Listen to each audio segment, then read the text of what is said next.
Now, welcome to another Mandalorian re-review. This time it's the third episode of Season 2, also known as Chapter 11, also known as The Heiress. So let's get right to the recap. Mando is coming upon the planet, heading off to find more Mandalorians to drop off the Frog Lady. The ship isn't doing so hot. It seems to be taking a lot of re-entry heat. Spaceport is like, hey, you need to slow down. And he's like, it's a struggle. Trying to. Sweater Akbar is thinking this guy is such a noob. Sweater Akbar? Yeah, Sweater Akbar. He's Dockmaster Akbar. Why do we call him Sweater, though? Because he's wearing a sweater. Is he? He's wearing a blue, crude sweater. Nice weave on it or something. It's nice. Quality Mon Calamari sweaters. Yeah. Mando manages to almost stick the landing, then one of the engines goes poof, and into the drink he goes. Sweater Akbar shakes his head. He is done with this guy. They fish the crest out of the drink. All the fish people on the fishing planet go back about their business. No one really paid that much attention to, a ship potentially going to, crash right into I just think it's funny that it's we're a fishing planet, there's lots of water, so, everyone who lives there is a fish. Well, fish, yeah, we had Mon Calamari and Quarrens. That was, and frog people. And, yeah, that's right, there were frog people, too. So, well, at least there were two frog people. Fish planet equals fish people. Yeah, stereotyping. I don't like it. Right, so he pays Sweater Akbar to fix the crest, and then Frog Lady meets up with her spouse, and it's a nice little heartwarming scene. They did it. I mean, she went through some stuff to get there, but they did it. She's got stories to tell the kids someday.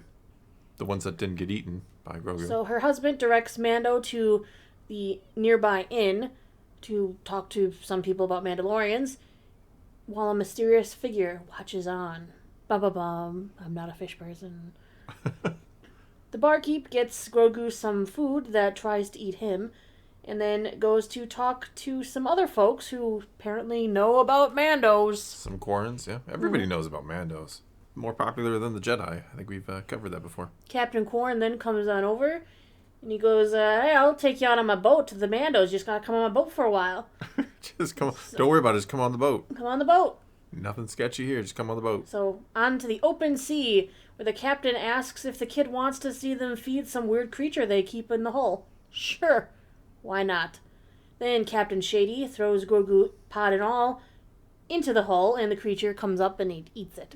Mando dives in to try and save him, before he realizes he can't swim with all that heavy armor on, and the crew seals up the hull, intent on trying to kill him to take his Beskar.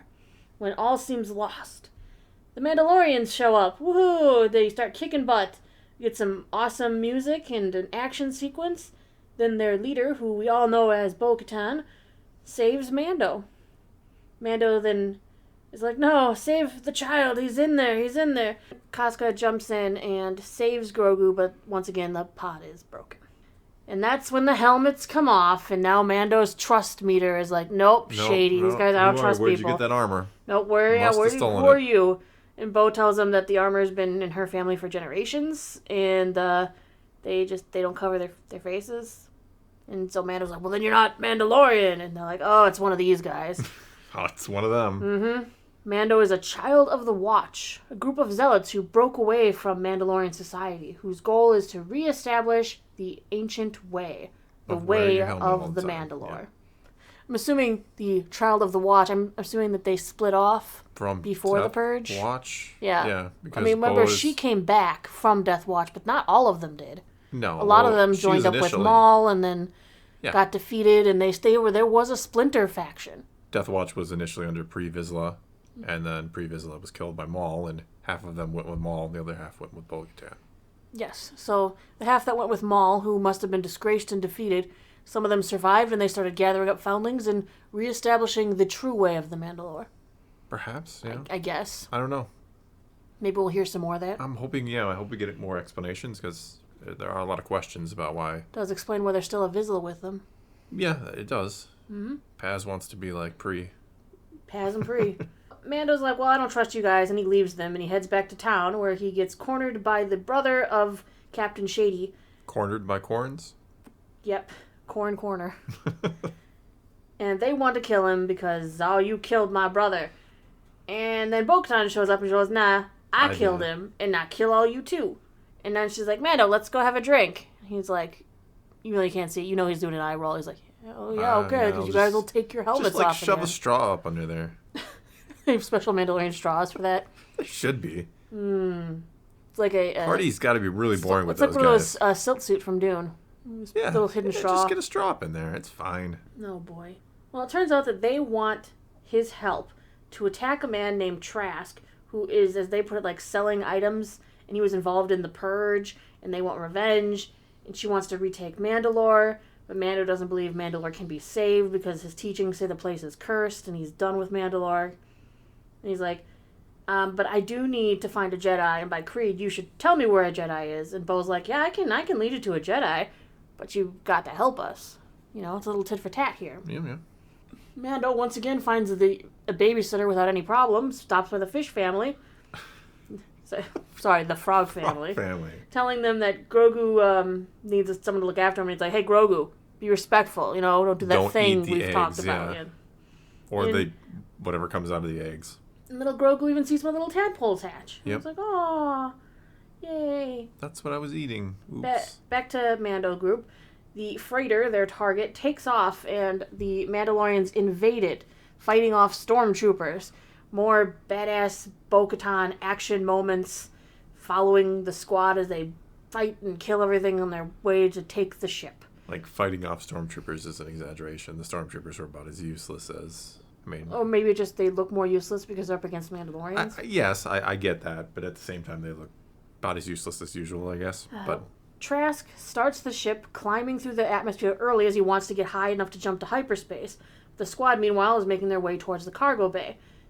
But the imps manage to trap the Mandos in the cargo control area, which is a mistake because then Bo just opens the back door and ejects them from the ship. Yeah, not very bright. No. But it was that or get shot. Either way, it wasn't going well for them. Sure. Alright, so Bo takes a communicator and tells him, hey, we're taking the whole ship, not just some crates. Then she tells Mando, because Mando's like, this wasn't in the deal. And she's like, no, the imps, they know where something is. Something I need to rule Mandalore, something that was once mine, and I will get it back. Whatever could it be? So there's some animosity there because she's changing the deal, and... Pray she alters it no further. Yes. But Trask gets on the horn and informs Gideon that the squad is there, and they're taking over the ship. He's like, can you send help? And Gideon's like, how much of the ship they take? Nah, no, we're not helping you. Yeah, I can't, you know but you know what to do. So he immediately kills all of his crew and angles the ship to crash. Well, he didn't kill all his crew, just shot the two pilots. Yeah, but the rest of them are dead already. No, they were still stormtroopers at that point. Okay, well, he kills the people he can immediately see right now. Yes, and condemned the others to death when he crashed the ship, yeah.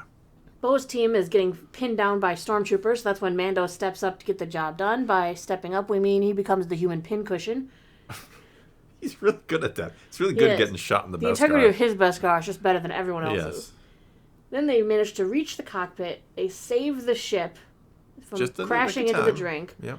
Then Bo asks Trask, I think I wrote his name as Trash at that point. Bo asks Trash about if Gideon has the Darksaber, and Trask goes, you already know the answer. And she's like, well, you can lead me to him. And he's like, nah. Zzz. Yeah, he offs himself in true Star Wars fashion. Yeah. With the electro teeth. Yep, just like we saw in Bad Batch a week ago or so. Yeah. Alright, so Akaska is taking the ship to clear the atmosphere so that they can jump to hyperspace and get out of there because, of course, Trask put out a homing beacon, like, oh, we needed help. And they're like, we gotta get out of here. So Bo decides, okay, I'm honoring my bargain, gives directions to find Ahsoka Tano, says, hey, say Bo sent you. Also says that he is welcome to hang out with them, whenever when he wants. He's like, yeah, you're cool. You're willing to clearly take some shots for the team. We like that. Like, literally take some shots for the team. But he's like, nah, I got things to do. And so he jumps off the ship. Meanwhile, Grogu is playing with the little baby frog tadpoles. Yep. And he is sad because he wants to stay with the frog family a little while longer. But Mando's like, no, man, it's time to go. We gotta go. Yeah. They get back another to the episode to ship. get to before we find Ahsoka. So Mando's ship is sort of patched up. Barely. It's looking like garbage. It's just not looking so good. The ship is definitely in bad shape, but they set off anyway. Yeah. All patched together with some nuts. It's horrible. It's horrible. It's worse. They could have done better. Yeah, well, you don't get much from Mon Calamari flan. Even from Mon Calamari. Maybe fish folk aren't great at repairing ships. Then you go visit their girl Pelly. She fixes everything. Yep. So yeah, good episode. Nice to see the return of bo-katan. Yeah. Good Mandalorian action. Mm-hmm. Kind of short. Mandalore lore. We liked that. Yeah, Mandalore, yes. Mm-hmm. And it sets up many things to come. For Absolutely. Sure. So yeah, that's all we got for you this time. So now it's your turn to take to the comments below and tell us what you thought of this episode. And let's talk some Star Wars. And until next time, thanks for watching.